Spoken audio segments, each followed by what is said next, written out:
Komisi 6 DPR RI meminta dana Corporate Social and Responsibility atau CSR BUMN di tahun 2020 ini dialokasikan untuk menangani COVID-19.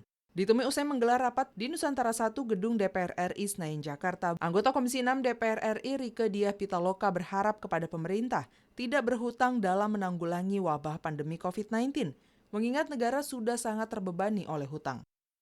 Sebagai gantinya, Rieke menginginkan dana CSR yang ada di sejumlah BUMN dikelola dengan baik, agar benar-benar dialokasikan untuk menangani COVID-19, sehingga kegunaannya bermanfaat bagi masyarakat yang terkena dampak wabah tersebut.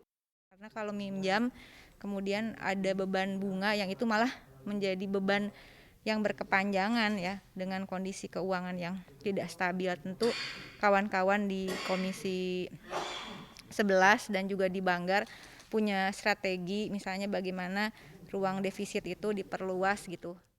Terkait kebutuhan negara terhadap keuangan, Rieke menjelaskan, jika anggaran CSR di BUMN tersebut tak cukup, pemerintah bisa mengambil dari anggaran tersisa sebelumnya, tahun 2019, sehingga dengan cara tersebut negara tidak perlu berhutang. Pemerintah perlu mengajak seluruh pihak, termasuk DPR, membahas terkait anggaran penanggulangan COVID-19, sehingga persoalan keuangan negara bisa diselesaikan bersama-sama.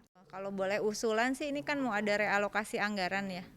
Ada sisa anggaran lalu yang bisa digunakan sebetulnya, seperti sisa anggaran lalu atau kemudian ada alokasi yang bukan di APBN yang bisa digunakan untuk membackup keuangan negara. Habibie dan Rian, TVR Parlemen melaporkan.